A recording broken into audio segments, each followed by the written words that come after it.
Good evening and welcome to World Talks, coming to you live from Warsaw. I'm Sally Jastrzębska. From January to June this year, Poland held the presidency of the Council of the European Union, a big opportunity to help steer key debates and bring a Polish perspective to European security talks. So what did Poland actually achieve during that time? One obvious win was increased defense efforts. But what about EU enlargement? To help us break it all down, I'm joined by Wawrzyniec Konarski, rector of Vistula University here in Warsaw. Good evening, sir. Delighted to have you with us. Good evening. Thank you for the invitation. So increased defense spending, the SAFE instrument are just some of the achievements of Poland. What are some of the others? That's quite a good question, because I think that we have to wait still for the public opinion judgment of the Polish presidency.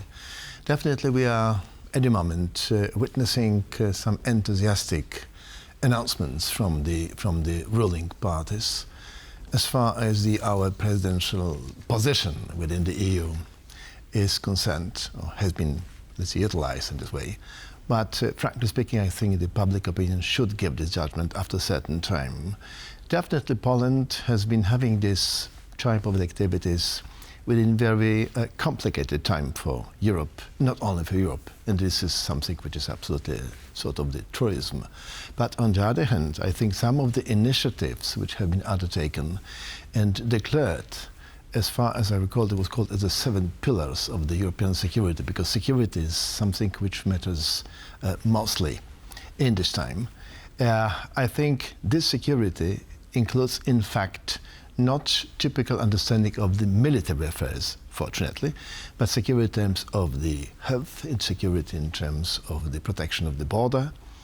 Of course, the disinformation aspect, which is definitely a certain threat, not only for Poland, but for many other countries.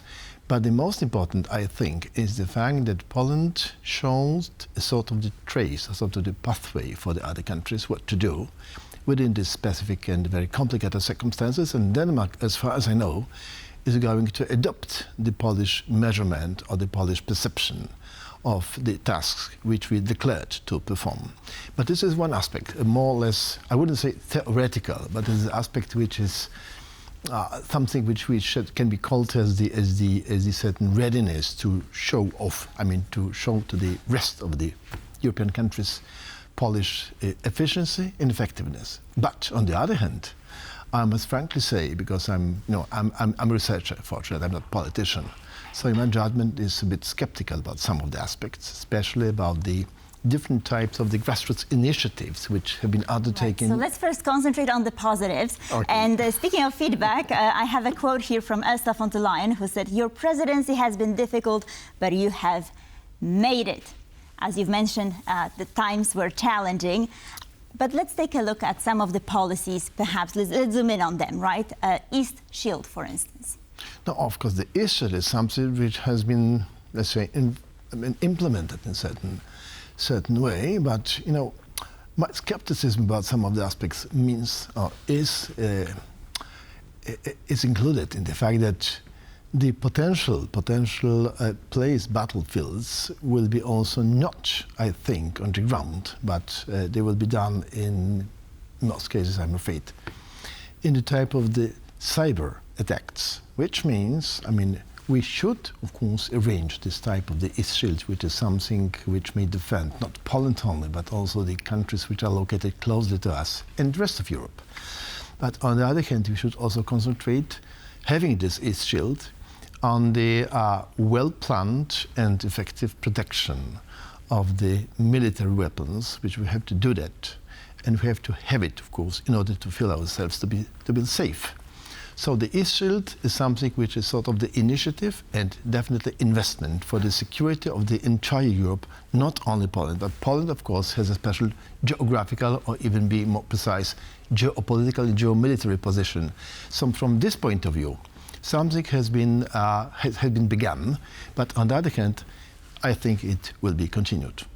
Right, there's still lots to do. However, cybersecurity could fall under the umbrella of increased defense spending, for instance. But my intention, because we are having in my school some projects which are oriented towards the cybersecurity, I think the cybersecurity is something which matters most in my mind. So let's see what the future brings. So as we're passing on the torch to Denmark, what are some of the key challenges? Key challenges? Yes, I mean, a lot of the challenges, but the most important is how to cope with the certain feelings of very many European citizens, to what extent we may feel ourselves to be safe in Europe. The amalgamation of the EU preferences together with NATO are those which I think should be taken into consideration and regulated in a way in which the societies will feel themselves to be absolutely safe. This is the something which has to be done in very strongly planned, instrumental way, because the declarations are, of course, not enough. Declarations is just one thing. So Denmark should also continue on this pathway of how to amalgamate some of the EU activities in this field together with the NATO activities. It's something which is, I'm afraid, absolutely important and which matters most. What about sanctions on Russia? I mean, Poland has achieved much on this front. However, the 18th package is still up in the air, so perhaps this could also be something for Denmark to do. Indeed, it will be. But Denmark should, of course, use some of the Polish experiences about this matter, because Poland is located as a frontline country, which means we are having not only the experience about that, but also having certain tradition as far as the perception of Russia is concerned. Of course, Russia is to a certain extent unpredictable country from the point of view of some of the actions which has been undertaken by the state. But it means also for us to use any possible pathways to, let's say, to appease the potential threats from Russia.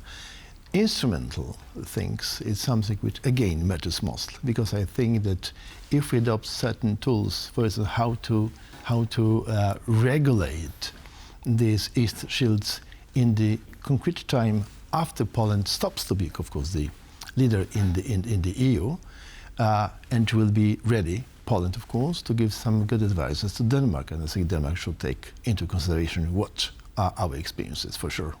Right, you're talking about the Polish experience. I was wondering, do you think that over the last 6 months, Poland has gained more recognition on the international scene? Definitely, yes. Poland is recognized nowadays as the important country, and if the Polish government is saying quite often that we came to the position which has been before slightly neglected by the former Polish administration, but nowadays Poland is more recognized. That's, of course, true. But on the other hand, I think, sorry to say again, because I see it as a sort of the lack, that we should, in Poland, especially this ruling coalition, should take into consideration to what extent there are some grassroots initiatives about the democracy, about the defense, about different aspects of the security, which definitely has to be taken into consideration by the ruling coalition as something which definitely is sort of the treasure of the citizens' activities. I'm afraid sometimes that the Polish government during the time of the presidency was not so strongly interested in absorption and in the perception of this type of these grassroots initiatives towards security and democracy. I know what I say because I'm the member of one of these initiatives. Could you give us an example here? Yes, we are having one of the initiative which is called the European Center for the Education for Democracy. And we're trying, of course, to promote some new aspects of the Polish presence within the EU and to revitalize, to a certain extent, all of the pro-democratic ties using the very important maxim which has been said once by Nelson Mandela, who said that education is the most important tool as far as democracy as fight for the democracy is concerned. And he was absolutely right. I think we should take into our minds that the education has to be regulated in a way in which the Polish civic society will be definitely more endorsed. That's my point. Right, but we could also extrapolate that to the whole of the EU, and I wanted to ask you about the EU enlargement, right? Absolutely. Because we have Moldova, Albania, Montenegro, all of these countries being supported by Poland during its presidency. How do you assess these efforts? No, we don't have any other choice. We should support those countries' efforts because we were having the same position many years ago. So if we want to use the argumentation we are having in our assets, in our past, and to give them some good advice about it, it will be also our contribution.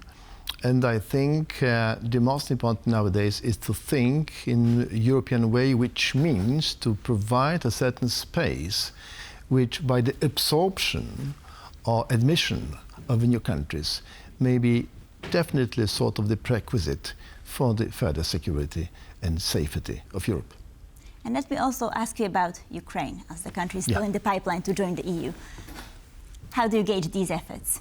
This is a problem not only because of the war. The problem still lies in the fact that some of the elements of the legal regulations of all of the countries which are trying, of course, to be admitted to the EU, that these legal regulations are quite, I would say, conservative, or perhaps the better way is quite not very flexible, which means if we have in mind a very absolutely extraordinary situation with Ukraine, because it is still the extraordinary situation, and no one is able to say for how long the war is going to be continued. But on the other hand, because of those circumstances, the legal regulations about the possible admission of the countries which are having so many troubles like Ukraine has to be, in my mind, slightly modified. And we also have two difficult countries in the EU, and I'm talking about Slovakia and Hungary. Yeah. What can be done, or what was done about this? As I said, I mean, those grassroots initiatives which are pro-democracy has to be shared with typical and similar organizations in those countries. Slovakia is having quite, I think, nicely organized opposition against the Prime Minister Fico, who is a very controversial politician, of course, and the same with Mr. Orban. So Mr. Orban is someone who is a very intelligent person in terms of the politics, but he's also slightly dangerous with the fact that he's trying still to endorse some Hungarian sentiments towards the playing very unique and very separate role from the rest of Europe. But this point especially, I think, which has been used by Mr. Orban, is something which bases exactly on the Hungarian modern history. And the modern history, which is a sort of the pride for Hungarians, is not the pride for the very many countries which are around Hungary. Mm-hmm. Right. However, I do feel like the Hungarian sentiment is changing. Of course, we just witnessed the demonstrations, right, today. So this was quite interesting because I was not. I was a bit surprised to what extent it was a massive scale of this today's Pride Parade. Very interesting phenomenon from the sociological point of view, of course. Wawrzyniec Konarski, thank you so much for being with us. Thank you. Much appreciated. And thank you for watching World Talks. Please stay tuned for more here on TV1.